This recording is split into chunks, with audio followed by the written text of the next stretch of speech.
திருவண்ணாமலையில் அருள்மிகு அருணாச்சலேஸ்வரர் திருக்கோவிலில் 3ஆம் தேதி அதிகாலை பரணி தீபமும், மாலை 6 மணிக்கு திருக்கார்த்திகை மகா தீபமும் ஏற்றப்படுகிறது.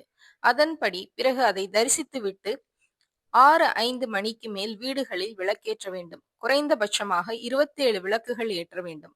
அதிகபட்சமாக 50 அல்லது 100 என எத்தனை விளக்குகள் வேண்டுமானாலும் ஏற்றலாம்.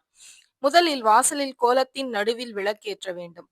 வாசல் நிலைவாசலில் தீபம் ஏற்றிய பிறகு வெளியில் ஏற்றிய ஒரு தீபத்தை எடுத்து வந்து வீட்டிற்குள் பூஜை அறையில் விளக்கேற்ற வேண்டும்.